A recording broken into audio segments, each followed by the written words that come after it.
আমি কোনো আলেমের ছেলে না, আমার বংশে কোনো আলেম নেই। আমি খুব কষ্ট করে পড়াশোনা করে দাওরা পাশ করেছি, হাদিস বুঝতে 3 বার পড়েছি, আদব পড়েছি, হাদিস পড়েছি, ফিক পড়েছি, তাফসির পড়েছি, মুফতি হয়েছি এবং দেশ বিদেশে বিভিন্ন জায়গায় প্রায় 5 শতাধিক কোর্স সার্টিফিকেট অর্জন করেছি। এটা শুধুমাত্র নিজে কষ্ট করে, কারণ আমার তো কেউ নাই, সবাই আমাকে উপরে উঠলে টেনে নামাতে চায়। সিয়ামের উপরে বিভিন্ন বিষয়ের উপরে আমার আলোচনা কারোর সাথে মিশে না, একটু ব্যতিক্রম হয়। আল্লাহর কসম, এখন পর্যন্ত আমি ঘুমাইনি, গত রাতেও ঘুমাইনি, এখন পর্যন্ত ঘুমাইনি। কিতাব আমার যখন ক্লান্তি লাগে তখন আমি ঘুমাই, কিন্তু আমি কন্টিনিউ করে আপনাদের মতো ঘুমাই না। যখন আমি ক্লান্ত হয়ে যাই, পড়তে পারি না, তখন কিতাবের উপরে বা যে কোনোভাবে ঘুমিয়ে যাই। এই জন্য আমি পছন্দ করি না খাবার দাবার খাবেন, কোরআন সুন্নাহর অবমাননা করবেন, এটা উচিত হচ্ছে না। আপনাদেরকে অনুরোধ করছি, আপনারা কোরআন এবং সুন্নাহ শোনেন। আশা করছি আপনাদের অনেকটাই পরিবর্তন ঘটবে ইনশাল্লাহ। আল্লাহ তাআলা যেন কবুল করেন। আমাকে যে বিষয়টা দেওয়া হয়েছে, সালাত পরিত্যাগকারীর বিধান, অর্থাৎ যারা সালাত ত্যাগ করে ইসলামে তাদের বিধান কি। কোরআন এবং সুন্নাহ এবং সালাফদের বাণী এবং বিভিন্ন ফাতোয়ার আলোকে আলোচনা করলে অনেক সময় আলোচনা করা যায়, কিন্তু আমি এখানে 4টি বিষয়ে একটু টাচ দিতে চাই। একটি হচ্ছে সালাত ত্যাগকারী যারা, তারা কি, তারা কারা এবং তাদের বিধান কি। দ্বিতীয়ত, যারা নিশাদার দ্রব্য পান করে তাদের অপরাধ কি। আমরা জানি যে নিশাদার দ্রব্য হারাম, এতটুকুই আমরা জানি, কিন্তু না, নিশাদার দ্রব্য হারাম, নিশাদার দ্রব্য শিরক, নিশাদার দ্রব্য ব্যভিচার, নিশাদার দ্রব্য জান্নাত হবে না, নিশাদার দ্রব্য সালাত কবুল হবে না, নিশাদার দ্রব্য তওবা কবুল করবে না, নিশাদার দ্রব্য তিনাতুল খাবাল, জাহান্নামীদের রক্ত মাংস মিশ্রিত পুঁজ পান করাবে। নিশাদার দ্রব্য পান করলে ওই অবস্থায় মারা গেলে বেঈমান হয়ে মরবে। এটা আমি এক কথাই বলে দিলাম। সুযোগ পেলে আমরা হাদিসের আলোকে, দলিলের আলোকে এক একটা মাসালার উপরে আলোচনা করব ইনশাআল্লাহ। এরপরে জানব যে আমাদের বাংলাদেশের অধিকাংশ মানুষ শিয়া প্রেমী। বাংলাদেশের মানুষ দাবি করে যে মুসলমান, কিন্তু তাদের আকীদা, তাদের মানহাজ, তাদের পদ্ধতি, তাদের চরিত্র দেখলে মনে হয় যে তারা মুসলমান নয়, মূলত তারা শিয়াদেরই একটি অংশ, অধিকাংশই। এই জন্য শিয়ারা যে কত খারাপ, তাদের আকীদা যে কত কঠিন খারাপ আকীদা, আমরা কয়েকটা জানবো। আল্লাহ তাআলা তৌফিক দিন। থাকবেন তো? আপনাদের কষ্ট হবে না তো?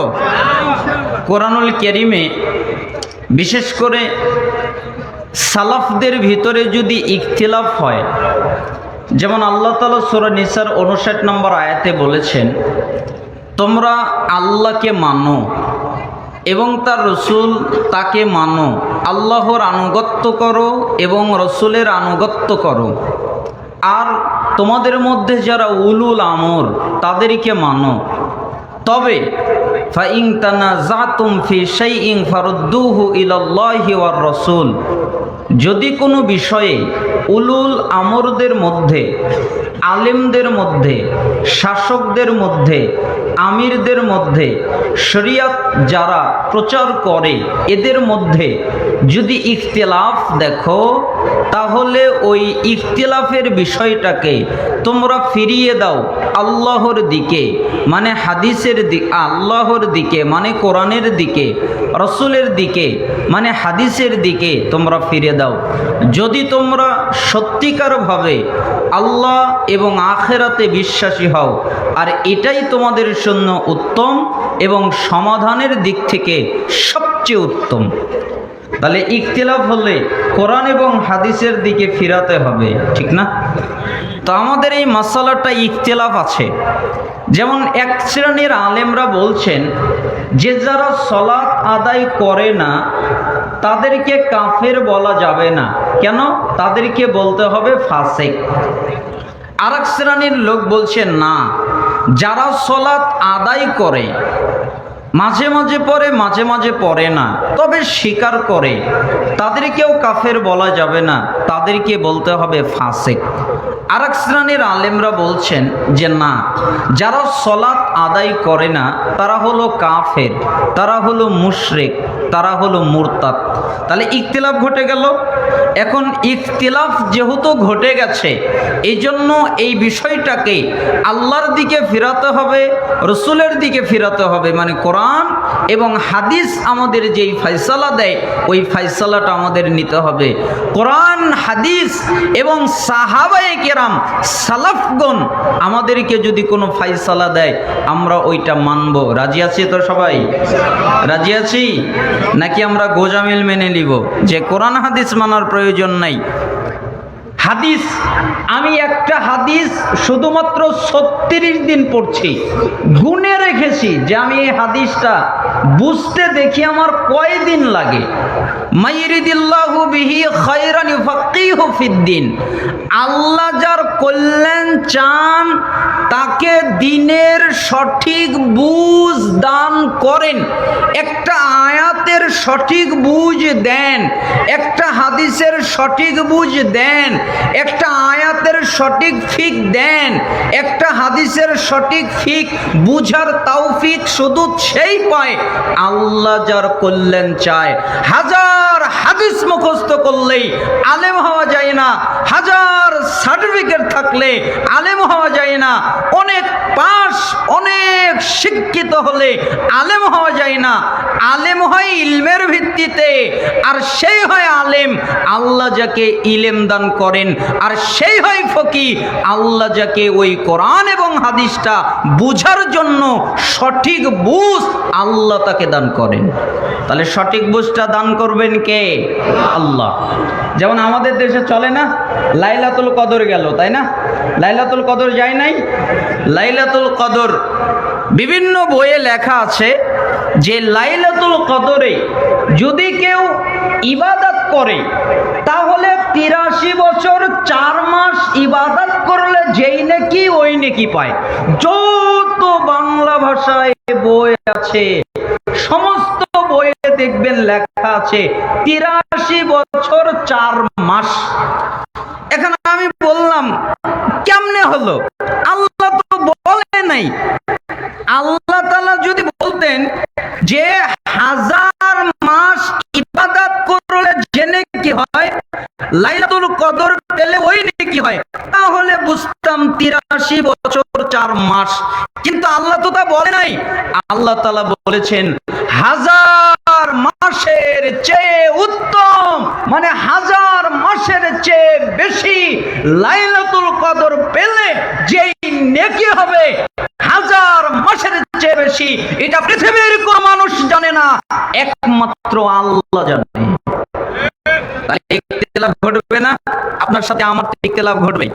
আপনি বলেন যে শয়তান রমাদান মাসে আটক থাকে, হাদিসের মধ্যে এসেছে সুফিদাতিশ শায়াতিন, শয়তানকে কয়েদ করা হয়।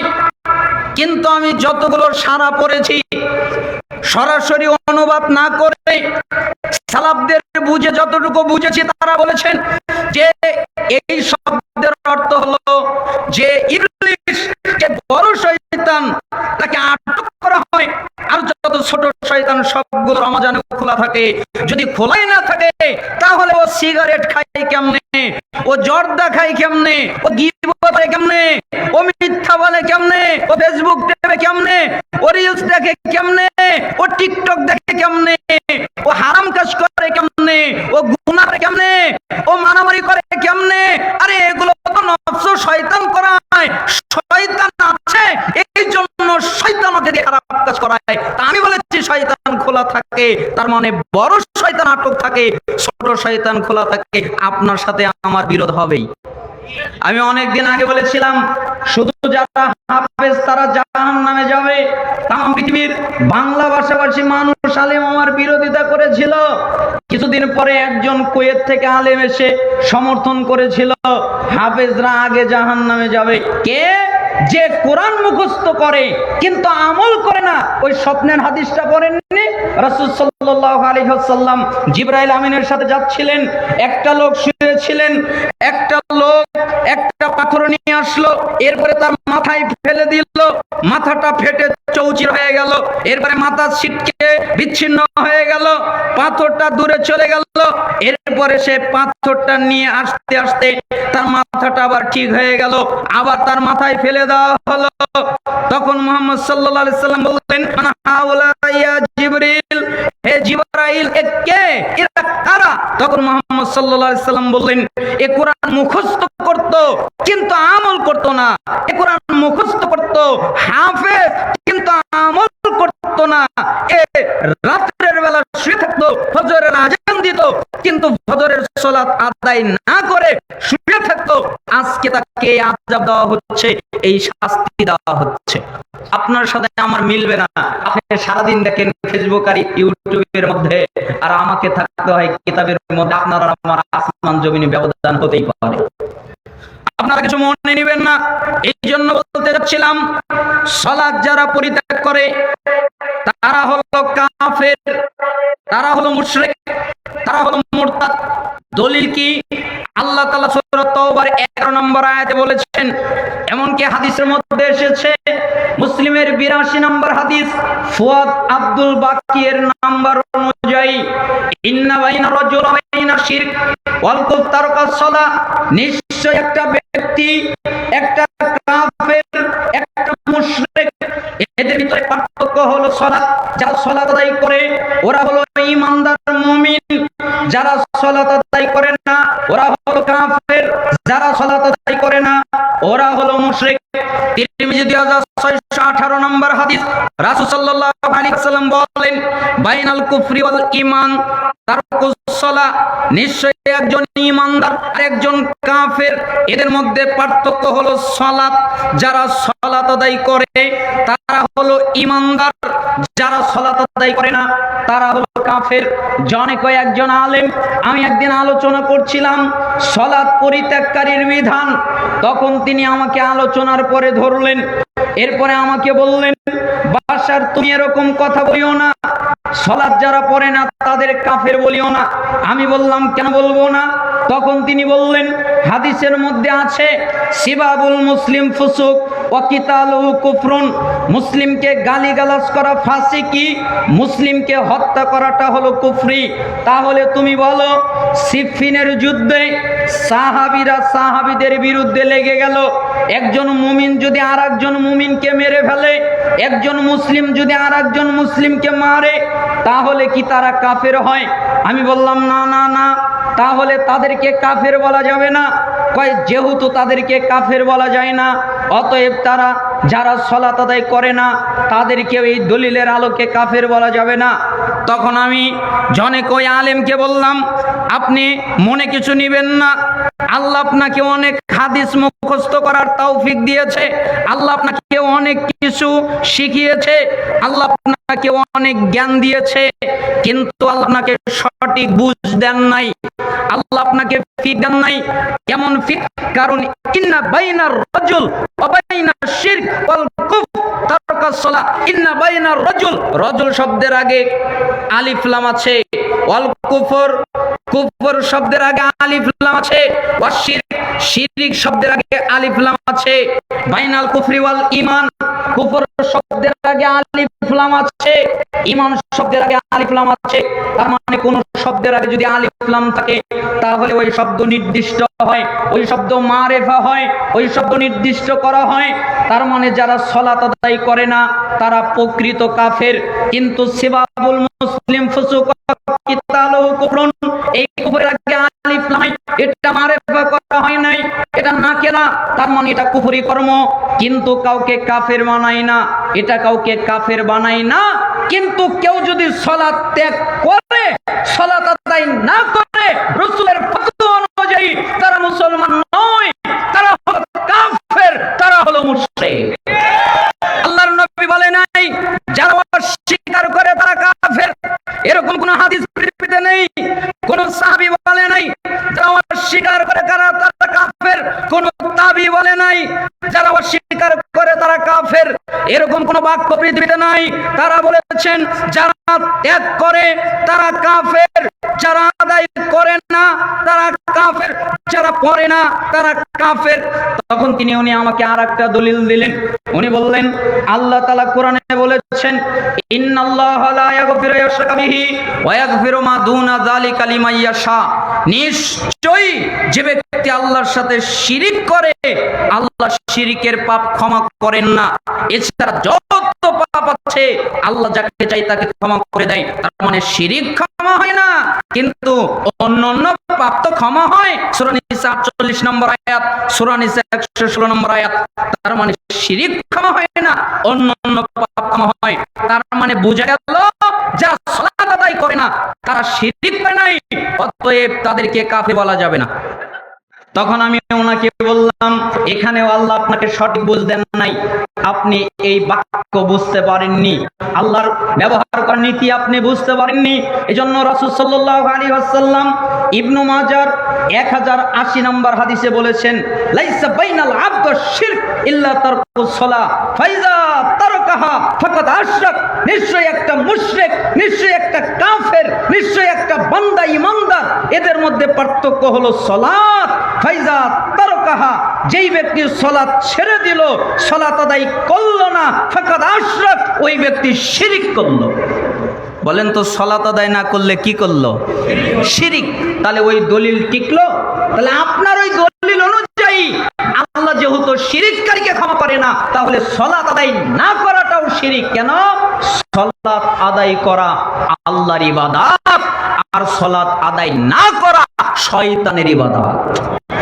আপনি যদি আল্লাহর ইবাদতের পরিবর্তে কোন শয়তানের ইবাদত করেন তাহলে অবশ্যই আপনি শিরিককারী, আপনি শিরিকের মধ্যে জড়িয়ে আছেন। এই জন্য আল্লাহ রাসূল সাল্লাল্লাহু আলাইহি সাল্লাম স্পষ্ট বলে দিয়েছেন ইবনে মাজার 1080 নম্বর হাদিসের মধ্যে যে সালাত ছেড়ে দেওয়া এটাও শিরিক। রাসূল সাল্লাল্লাহু আলাইহি ওয়াসাল্লাম বলেন তিরমিজি 2621 নম্বর হাদিস আলাহাদুল্লাযী বাইনানা ওয়া বাইনাহুমুস সালাহ ফামান তারাকাহা ফাকাদ কাফার। আমাদের মধ্যে আর তাদের মধ্যে ব্যবধান হলো সালাত। আমরা যারা ঈমানদার তারা সালাত আদায় করি, তারা যারা কাফের তারা সালাত আদায় করে না। এটাই হলো আমাদের আর তাদের মধ্যে পার্থক্য। আমরা ঈমানদারেরা সালাত আদায় করি, তারা কাফেররা সালাত আদায় করে না। এটাই হলো আমরা যারা ঈমানদার তারা যারা কাফের, এদের মধ্যে পার্থক্য। তাহলে রাসূল সাল্লাল্লাহু আলাইহি সাল্লামের 5টা হাদিস দিয়ে প্রমাণিত হলো, বোঝা গেল যারা সালাত আদায় করে না তারা মুসলিম নয়, তাদের পরিচয় হলো তারা কাফের, তারা মুশরিক, তারা মুরতাদ। শুধু তাই নয়, সাহাবীদের ফতোয়া তাহলে কি ছিল? রাসূল সাল্লাল্লাহু আলাইহি ওয়াসাল্লাম আরেকটা হাদিসের মধ্যে বলেছেন মুসনাদে আহমদ 21570 নম্বর হাদিস ওয়ালা তাতরুকান্না সালাতান মাকতুবাতান মুতাআম্মিদান ফাইন্না মান তারাকা সালাতান মাকতুবাতান মুতাআম্মিদান ফাকাদ বারিয়াত মিনহু যিম্মাতুল্লাহ। তোমরা কখনো ইচ্ছা করে সালাত ছেড়ে দিও না। যারা ইচ্ছা করে সালাত ছেড়ে দেয় আল্লাহ তাআলা তাদের উপর থেকে দায়িত্ব উঠিয়ে নেয়।